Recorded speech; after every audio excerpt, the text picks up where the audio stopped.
दोस्तों आज class 10th का निर्देशांक ज्यामितीय चैप्टर शुरू करते हैं। ये प्रश्नावली 7.1 है। इसमें 3 टॉपिक दिए हुए हैं, दूरी का सूत्र, विभाजन का सूत्र और त्रिभुज का क्षेत्रफल। इसके पहले अगर 2 पॉइंट दिया रहे आपको तो दूरी कैसे निकालेंगे 2 पॉइंट के बीच में, ये दिया हुआ है। और विभाजन के सूत्र से रिलेटेड क्वेश्चन दिया हुआ है 10th में, और त्रिभुज का क्षेत्रफल इसमें निकालने के लिए दिया है। इसके पहले मैं आपको हल्का सा क्लास 9th का बता दे रहा हूँ। क्लास 9th में आपको पढ़ाया गया होगा कि 2 पॉइंट्स दिए हों तो उन्हें ग्राफ पे किस तरह रिप्रेजेंट करते हैं। जैसे देखिए, अगर बिंदु दिया हो x, y, तो x जो होता है वह क्या होता है, x पहला पॉइंट जो होता है वह x का निर्देशांक होता है, और दूसरा जो होता है ये वाला वह y का निर्देशांक होता है। आइए हम आपको ग्राफ पे दिखाते हैं।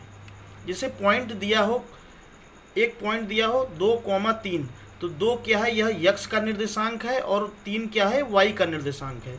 दूसरा पॉइंट मान लीजिए दिया है 4,0, 4 क्या है, x का निर्देशांक है, और 0 क्या है, y का निर्देशांक है।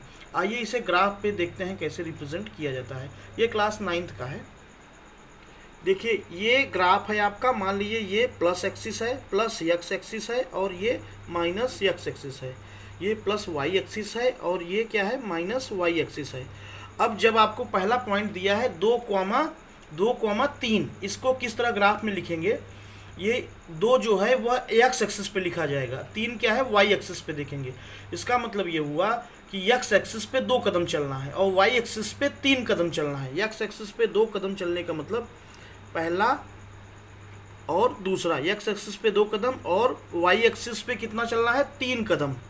y एक्सिस पे 3, 1, 2 और 3, ये मेरा पॉइंट पहला आ गया 2,3।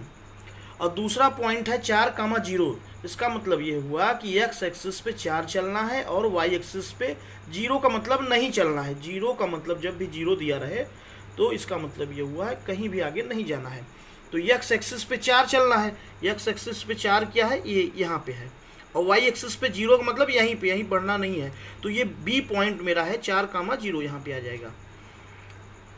उसके बाद है आपका दूरी का सूत्र। दूरी जब भी 2 पॉइंट्स दिए हों, उनके बीच में दूरी अगर निकालना हो, 2 पॉइंट्स दिए हों, जैसे P, Q दिया है, तो दूरी निकालने के लिए इन जैसे P पॉइंट्स के x1 और y1 2 पॉइंट्स होंगे, और Q पॉइंट्स के 2 ये हुए x2 y2 निर्देशांक हो गए।